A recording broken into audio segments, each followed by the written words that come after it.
রব্বি আউযু বিকা মিন হামাযাতিশ শায়াতিন ওয়া আউযু বিকা রব্বি আইয়াহদুরুন।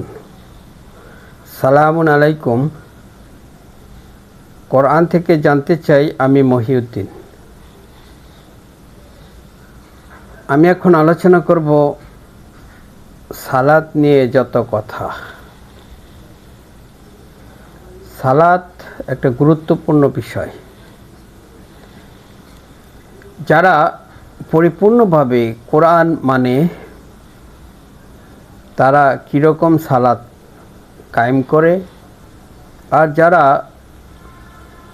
কোরআন পরিপূর্ণভাবে মানে না, যারা কোরআন দিয়ে সালাতের কথা বলে না, তারা কীরকম সালাত কায়েম করে, আমার এই আলোচনার মাধ্যমে আপনারা সেটা পার্থক্য করতে পারবেন, জানতে পারবেন আসলে সঠিকটা কি। আল্লাহ রাব্বুল আলামিন সূরা তাওবার 5 নম্বর আয়াতে বলেছেন যে নিষিদ্ধ মাস অতিবাহিত হয়ে গেলে মুশরিকদেরকে যেখানে পাবে হত্যা করবে, অবরুদ্ধ করবে, পাকড়াও করবে, বন্দি করবে, প্রত্যেক গোপন ঘাঁটিতে ওত পেতে বসে থাকবে। যদি তারা তওবা করে, সালাত কায়েম করে, যাকাত আদায় করে, তাহলে তাদের পথ ছেড়ে দাও, আল্লাহ ক্ষমাশীল। যারা কোরআন ছাড়া সালাত কায়েম করেন তাদের উদ্দেশ্যে বলছি, এই আয়াতটা কি বুঝতে পেরেছেন কি বলা হয়েছে? যদি তওবা করে, সালাত কায়েম করে, যাকাত আদায় করে, তাহলে তাদেরকে ছেড়ে দাও, অন্যথায় তাদেরকে যেখানে পাবে হত্যা করবে। তো এই সালাত কি? যে সালাতটা মুশরিকদেরকে কায়েম করতে হবে। এখন আসুন, যারা কোরআন ছাড়া সালাত কায়েম করে, অর্থাৎ 5 ওয়াক্ত নামাজ তারা বলে যে এটা সালাত, এই সালাত যদি হয় প্রকৃত সালাত, মুসলমানদের সালাত, এটা যদি হয় কায়েমকৃত সালাত, তাহলে এই সালাত মুশরিকরা কায়েম করতে যাবে কেন? একটা প্রশ্ন। কারণ মুশরিকরা তো আল্লাহতে বিশ্বাস করে না, অর্থাৎ গায়েবের প্রতি বিশ্বাস করে না, তারা পরকাল বিশ্বাস করে না, তাদের তো ঈমান নাই। তাহলে তারা কেন এই 5 ওয়াক্ত সালাত তারা কায়েম করবে? আল্লাহ যদি বলতেন যে তাদেরকে ঈমান আনার জন্য জোর জবরদস্তি করা হবে, তারা যতক্ষণ ঈমান না আনে তাহলে তাদেরকে হত্যা করা হবে, এরকম কথা যদি বলতেন, তাহলে তো তিনি এই কোরআনে বলতেন না যে দ্বীনের ব্যাপারে কোনো জোর জবরদস্তি নাই।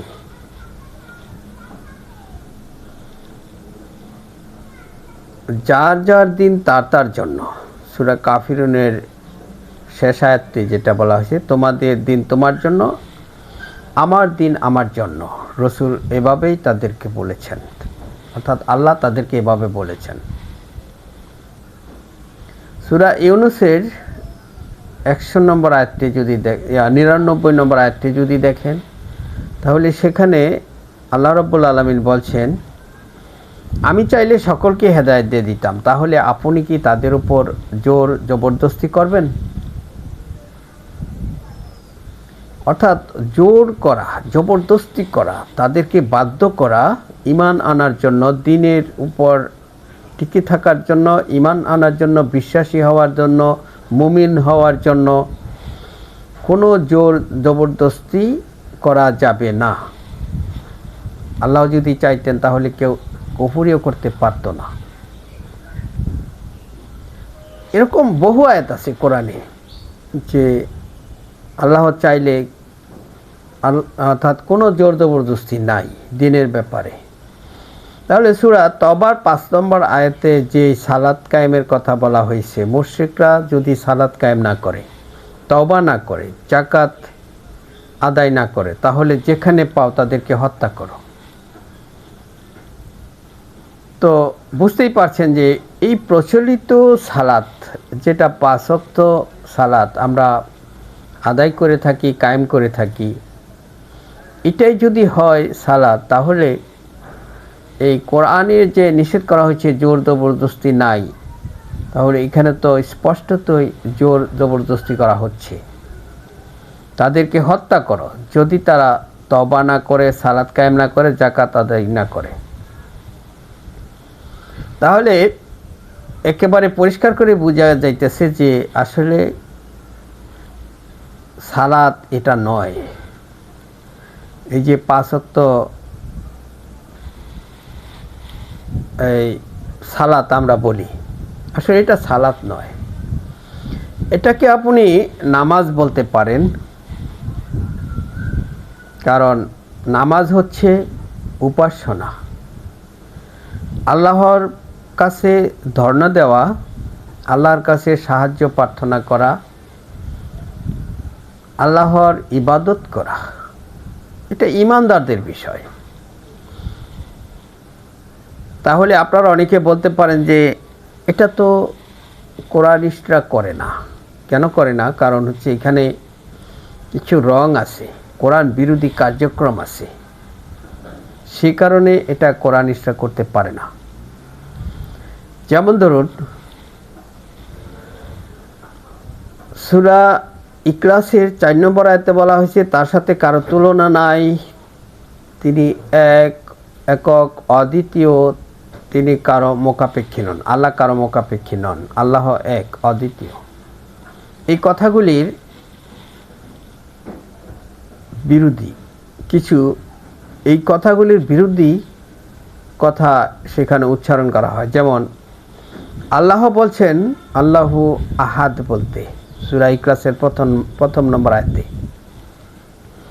কিন্তু প্রচলিত নামাজে, ইবাদতে আল্লাহকে বলা হচ্ছে আকবর। তো আহাদের পরিবর্তে আকবর বলা হচ্ছে আল্লাহকে, এটা কোরআন বিরোধী। কারণ আল্লাহ সবচাইতে বড় কেন? ছোট কোনো আল্লাহ আছে নাকি? কার সাথে তুলনা করে আপনি আকবর বলছেন, অর্থাৎ সবচাইতে বড় বলছেন? তার সাথে তো কারো তুলনা নাই। তিনি একক, অর্থাৎ আহাদ, আল্লাহু আহাদ। এরপরে ধরুন যে এই যে নামাজ, ইবাদত, আল্লাহর সাহায্য প্রার্থনা করা, উপাসনা করা, আল্লাহর আরাধনা করা, এটা তো একান্তই তার ঈমানদারদের ব্যক্তিগত বিষয়। এই ব্যক্তিগত বিষয়, এই উপাসনা, আরাধনা, আল্লাহর কাছে সাহায্য প্রার্থনা, তার ইবাদত করা, এর বিনিময়ে তো অন্য কোনো মানুষের কাছ থেকে এর বিনিময় নেওয়া যায় না। কিন্তু প্রচলিত এই নামাজে অন্যদের কাছ থেকে বিনিময় নেওয়া হচ্ছে। যেমন বেতনভুক্ত এক ইমাম রেখে, মুয়াজ্জিন রেখে ইত্যাদি, যেগুলি কোরআন এলাও করে না। আমি আয়াত দিতে গেলে অনেক সময়ের প্রয়োজন আছে। আপনারাও জানেন যে আয়াতের বিনিময়ে আল্লাহর ইবাদত করতে গিয়ে কারো কাছ থেকে কোনো বিনিময় গ্রহণ করা নিষেধ। এটা আল্লাহ রাব্বুল আলামিন নিষেধ করেছেন। কোনো নবী রাসূলগণই এটা নেন নাই এবং সকলকে তারা নিষেধ করেছেন। সূরা আনআমের 90 নম্বর আয়াতটি পড়ে দেখলেও পাবেন, সেখানে বলেছেন যে আমি তাদের প্রতি সন্তুষ্ট হয়েছি, অতএব আপনিও তাদের অনুসরণ করুন আর বলুন যে আমি এর বিনিময়ে তোমাদের কাছে কোনো পারিশ্রমিক চাই না। অর্থাৎ কোনো পারিশ্রমিক না, কারণ এটা তো একান্তই নিজস্ব ইবাদত, নামাজ, প্রার্থনা, সাহায্য, আল্লাহর উপাসনা, আরাধনা, আল্লাহর কাছে সাহায্য প্রার্থনা করা, নিরিবিলি তার কাছে ধর্ণা দেওয়া, মসজিদ সমূহে গিয়ে নিরিবিলি আল্লাহর কাছে কান্নাকাটি করা, আল্লাহর কাছে ক্ষমা চাওয়া, এগুলি হচ্ছে নামাজ অর্থাৎ উপাসনা। এগুলি মুশরিকরা করতে যাবে কেন? তাদের তো ঈমান নাই, এটা তো ঈমানদারদের বিষয়। তো যে কথাটা বলতেছিলাম যে এই প্রচলিত উপাসনা আরাধনা আল্লাহর ইবাদতের নামে যেটা করা হচ্ছে সেটা কোরআন বিরোধী কীভাবে সেটি বলছি। এক নম্বর হচ্ছে আল্লাহর সাথে তুলনা করে শব্দ ব্যবহার করা হচ্ছে। দুই নম্বর হচ্ছে সে ইবাদত করছে আল্লাহর কাছে, সাহায্য চাচ্ছে আল্লাহর কাছে, আবার অন্যদের কাছ থেকে বিনিময় নিচ্ছে, পারিশ্রমিক চাচ্ছে, এটাকে উপার্জন হিসাবে গ্রহণ করেছে, টাকা পয়সা অর্থাৎ দুনিয়াবি স্বার্থ এ দিয়ে হাসিল করছে। তৃতীয় নম্বর যে বিষয়টা হচ্ছে কোরআন বিরোধী, সেটি হচ্ছে যে সূরা নিসার 43 নম্বর আয়াত অনুসারে না বুঝেই পড়ছে, সাহায্য প্রার্থনা করছে, কি আল্লাহর কাছে কি চাচ্ছে, কি বলছে, কি কথোপকথন করছে, আল্লাহর কাছে কি সাহায্য প্রার্থনা করছে, স্রষ্টার কাছে, এগুলি সে কিছুই বুঝছে না। অনেকে না বুঝেই অন্য ভাষায় বিদেশি ভাষায় অর্থাৎ আরবি ভাষায় পড়ছে, কিন্তু না বুঝে পড়ছে। যারা বুঝে পড়ছে তো, কিন্তু অনেকেই এবং বেশিরভাগ মানুষই সেটা না বুঝেই পড়ছে। চতুর্থ নম্বর বিষয় হচ্ছে যদি এটাকে সালাত বলেন, তো সালাত তো শুধু আদায় করার বিষয় না, এটা আদায় করার বিষয় না, এটি হচ্ছে কায়েম করার বিষয়, অর্থাৎ এটা সালাত নয়, সালাত কায়েম করতে হয়। তাহলে আমরা এখন আসুন যে সালাতটা কি। যে সালাতটা মুশরিকরা যদি কায়েম না করে, অর্থাৎ যে কোনো নাগরিক, যে কোনো মানুষ এটা যদি কায়েম না করে, তাহলে তাকে হত্যা করতে হবে, তাকে অবরুদ্ধ করতে হবে, পাকড়াও করতে হবে। যদি তারা কারো বিরুদ্ধে অবস্থান না নেয়, যদি কাউকে মন্দ কাজ করতে সহযোগিতাও না করে, তাহলে ভিন্ন কথা। আপনারা সূরা তওবার 6 নম্বর আয়াতটা পড়ে দেখবেন। তো 5 নম্বর আয়াতে যে কথাটা বলা হয়েছে যে তাদেরকে হত্যা করতে হবে যদি তারা সালাত কায়েম না করে, তওবা না করে, যাকাত আদায় না করে। তো কোরআনের সালাতটা অবশ্যই তাদেরকে কায়েম করতে হবে। কারণ এখানে একটা কথা মনে রাখতে হবে, আল্লাহ রাব্বুল আলামিন বলে দিয়েছেন সৃষ্টি যার, আইন চলবে তার। তো স্রষ্টা যে বিধান দিয়েছে, যে আইন দিয়েছে, সেটা সকলকে মানতেই হবে।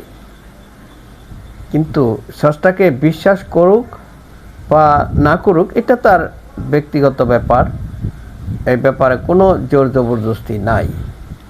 কিন্তু আল্লাহ যে বিধান দিয়েছে, অর্থাৎ ভালো কাজ করার জন্য, মন্দ কাজ ছেড়ে দেওয়ার জন্য, সেটা তাকে করতেই হবে। তাহলে আমরা আসুন এবার জানি যে কোরআনের সালাত, যারা কোরআন মানে তারা কোন সালাত কায়েম করতে চায়, তারা কোন সালাত কায়েম করে।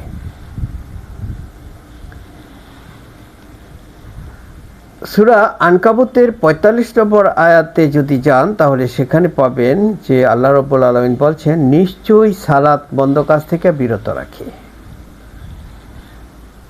একটি মাত্র কথা, মন্দ কাজ থেকে বিরত থাকা,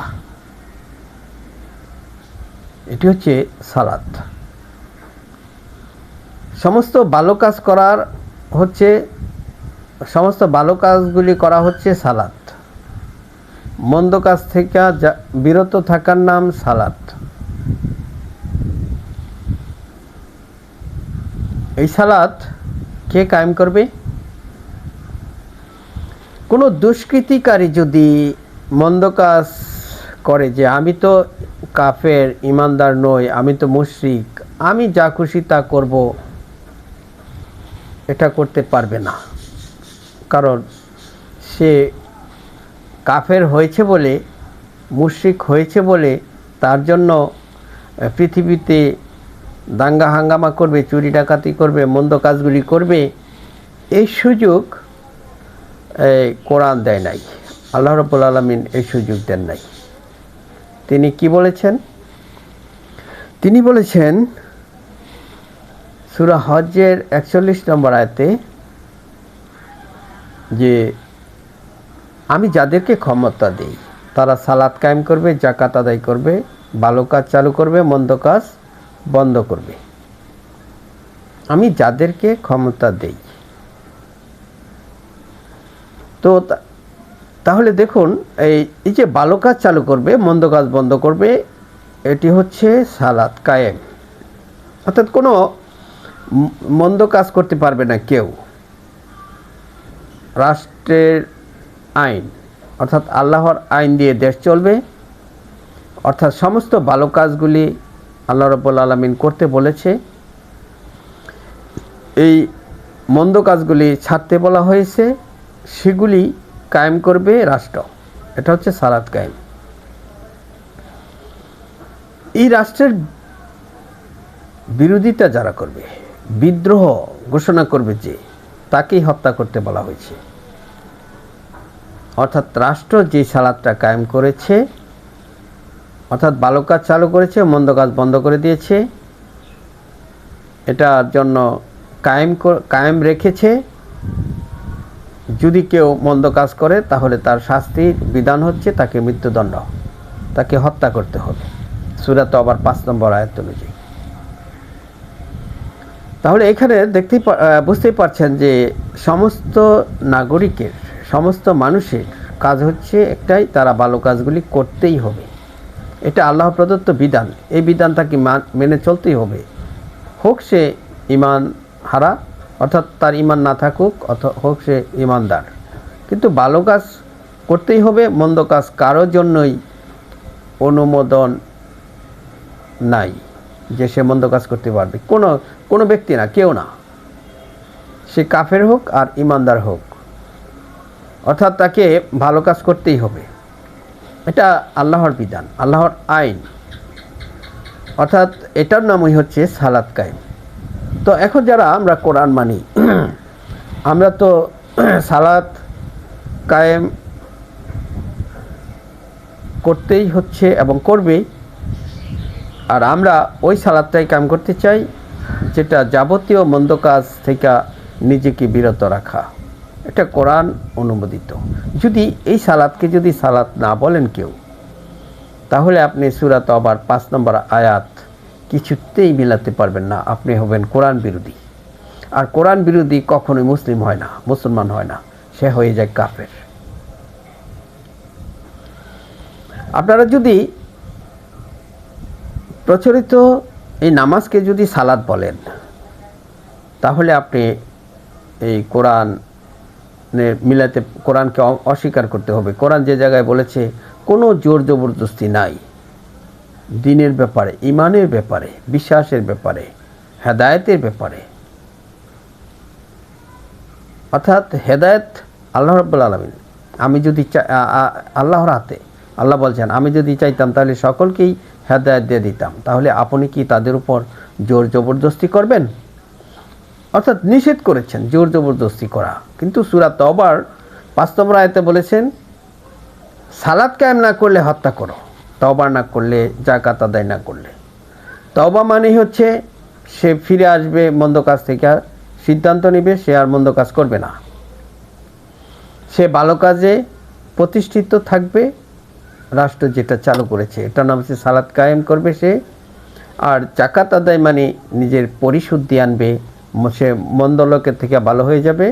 আর অসৎ উপার্জন থেকে আসে সৎ উপার্জনে মনোবিশ্ব হবে, অর্থাৎ সৎ পথে উপার্জন করবে।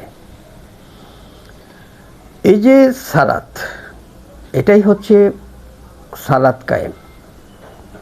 আমি পূর্বেই বলেছি যে সালাত কোরআন বিরোধী, কোরআন অ্যালাউ করে না, সেটাকে সালাত বলা যায় না। আপনি আল্লাহর উপাসনা করবেন, অর্থাৎ নামাজ পড়বেন, সেটা তো আপনার একান্তই ব্যাপার। আপনি ঈমানদার, আল্লাহর প্রতি বিশ্বাস, সেটা আপনি করতে পারেন। কিন্তু কোরআন অ্যালাউ করে না, কোরআন নিষেধ করেছে, সেই কাজগুলি যদি হয় আপনার নামাজের মধ্যে অন্তর্ভুক্ত, তাহলে কি সেটা আপনার ছেড়ে দেওয়া উচিত নয়?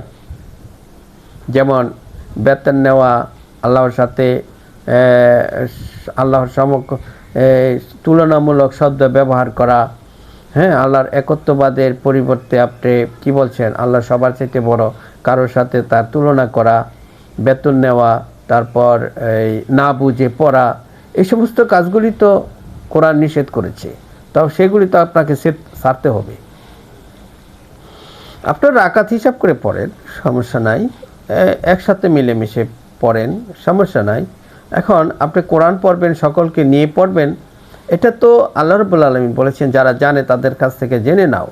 তো আপনি না বুঝে পড়বেন কেন? সকলকে সাথে নিয়ে পড়বেন এবং কি পড়ছেন একে অপরের সহযোগিতা নেবেন পড়ার ভালো বোঝার জন্য। এটা হচ্ছে নামাজ, অর্থাৎ আল্লাহর উপাসনা। নিশ্চয়ই সালাত মন্দ কাজ থেকে বিরত রাখে, সূরা আনকাবুতের 45 নম্বর আয়াত। আর তাদের সালাত সময়ের তারা হেফাজত করে, সূরা মুমিনুনের 9 নম্বর আয়াত।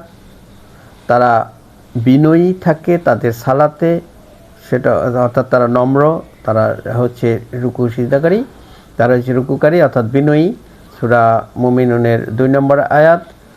আর সালাতের মাধ্যমে সাহায্য প্রার্থনা করা, অর্থাৎ সমস্ত ভালো কাজের মধ্যে নিজেকে নিয়োজিত রেখে আল্লাহর কাছে সাহায্য প্রার্থনা করা, এটা অত্যন্ত কঠিন কাজ। তবে তাদের জন্য নয় যারা পরকালে নিশ্চিত বিশ্বাস করে।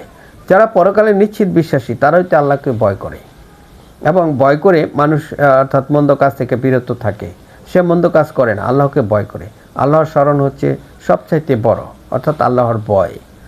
তো এই কাজটা তো অত্যন্ত কঠিন কাজ, তবে তাদের জন্য নয় যারা পরকালে নিশ্চিত বিশ্বাসী, অর্থাৎ যারা পরকালে জাহান্নামের আযাবকে ভয় করে, আল্লাহকে ভয় করে, তাদের জন্য এটা সহজ যে সমস্ত ভালো কাজে নিজেকে নিয়োজিত রাখা, নিয়োজিত রেখে সে সাহায্য প্রার্থনা করবে আল্লাহর কাছে, অর্থাৎ সালাতের মাধ্যমে সাহায্য প্রার্থনা করা, সূরা বাকারার 45 নম্বর আয়াত। তো এইভাবে আল্লাহ রাব্বুল আলামিন সমস্ত কিছু কোরআনে বলে দিয়েছেন। যেমন সূরা 70 নম্বর সূরার 23 নম্বর আয়াতে বলেছেন যারা সদা সর্বদা সবসময় ভালো কাজে নিয়োজিত থাকে, অর্থাৎ সালাতে কায়েম থাকে। এই যে বিষয়াদিগুলি হচ্ছে, এরপরে ধরুন সকলে মিলে, যেটা জুমার সালাত বলা হয়, জমায়েতকৃত হয়ে সকলে মিলে আল্লাহর বিধান শুনবে এবং মানবে, মেনে চলবে, অর্থাৎ আল্লাহ যা নাজিল করেছেন তা শুনবে, এটা হচ্ছে জুমার সালাত। এরপরে অর্থাৎ সেই বক্তব্য, অর্থাৎ আল্লাহর পক্ষ থেকে সেই বক্তব্যগুলি তারা জানবে, শুনবে, বুঝবে, উপদেশ বাণী। যেমন শোয়েব নবী তার সম্প্রদায়কে, তার জাতিকে উপদেশ দিয়েছিল। সূরা হুদের মধ্যে আপনারা পাইবেন যে বিশেষ করে 82 থেকে 87 নম্বর আয়াত পর্যন্ত যে শোয়েব নবী তার জাতিকে বলেছিল, হে আমার সম্প্রদায়, তোমরা এক আল্লাহর ইবাদত করো, তার সাথে কাউকে শরীক করিও না, তোমরা মাপে ওজনে কম দিও না, আমি তোমাদেরকে সম্পদশালী হিসাবে দেখতে পাচ্ছি, আর তোমাদের জন্য মহা সর্বগ্রাসী আযাবের দিনের আশঙ্কা করছি, আমি তোমাদের জন্য পাহারাদার নই। তো তার জাতির আর তোমাদের সম্পদের ব্যবহার তোমাদের ইচ্ছে মতো করিও না। এর প্রতি উত্তরে তার জাতিরা বলেছিল যে, হে শোয়েব, আপনার সালাত কি আপনাকে এই শিক্ষা দেয় যে আমরা আমাদের বাপদাদারা যাদের ইবাদত করত তাদের ইবাদত আমরা ছেড়ে দেই, আমাদের সম্পদের ব্যবহার আমাদের ইচ্ছে মতো না করি? দেখুন, শোয়েব নবী উপদেশ দিল যা, আর তার পরিপ্রেক্ষিতে তারা বলল যে আপনার সালাত আপনাকে এই শিক্ষা দেয় আমরা ছেড়ে দেই আমরা বাপদাদারা যার ইবাদত করতো সেগুলি। তার মানে উপদেশ, ভালো উপদেশ, সৎ কাজের আদেশ, এটি হচ্ছে সালাতের কায়েমের অংশ। তাদেরকে বলা হয়েছে তোমরা ভালো কাজগুলি করো, সেগুলি ছেড়ে দাও, আর এক আল্লাহর ইবাদত করো। এই যে উপদেশ, এটাও সালাত। কিন্তু তার জাতি সেটা মেনে নিল না, অর্থাৎ সিজদা করলো না। সিজদা আমাদের দেশের মানুষ যেটা বুঝে থাকে যে কপাল নুয়ে মাটিতে থাকা, এটা নয়। সিজদা হচ্ছে মেনে নেওয়া। যেমন গাছপালা, তরুলতা, বৃক্ষ, পশু পাখি, জীবজন্তু, পাহাড় পর্বত, চন্দ্র সূর্য সমস্ত কিছুই আল্লাহকে সিজদা করছে। সূরা হজ্জের 18 নম্বর আয়াতটা পড়ে দেখবেন। ইচ্ছাই হোক অনিচ্ছাই হোক সকলেই আল্লাহর হুকুম মেনে চলছে, মানে আল্লাহকে সিজদা করছে। তো সিজদা মানে হচ্ছে আল্লাহকে মেনে নেওয়া।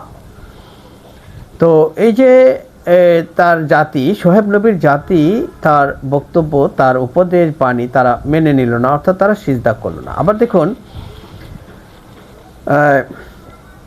সূরা নিসার 102 নম্বর আয়াতে রসুল যখন তাদেরকে সালাত পড়ালেন, যাদেরকে নিয়ে তিনি যুদ্ধের ময়দানে ছিলেন, তাদের এক দলকে নিয়ে তিনি সালাতে দাঁড়ালেন, অর্থাৎ রসুলের সাথে এসে দাঁড়ালো।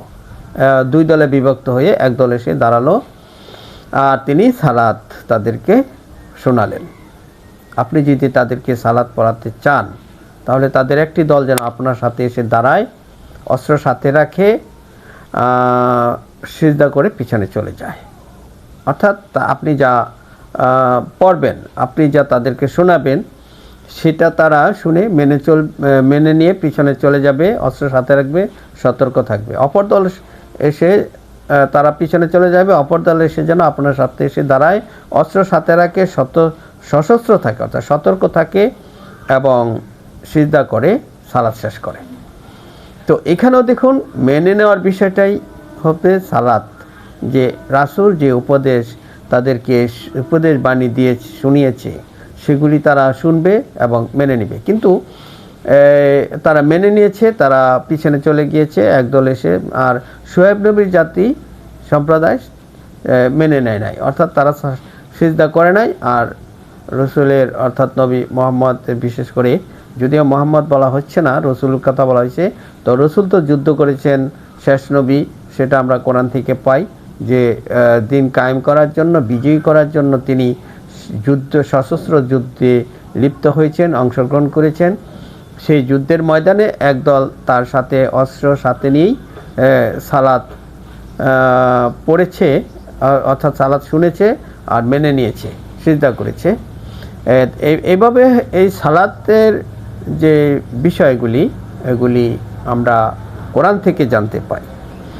তো কোরআনের সালাত ছাড়া তো মুক্তির কোনো রাস্তা নাই। তো কোরআনের সালাত তো হচ্ছে সৎকর্মের আদেশ, অসৎকর্মের নিষেধ।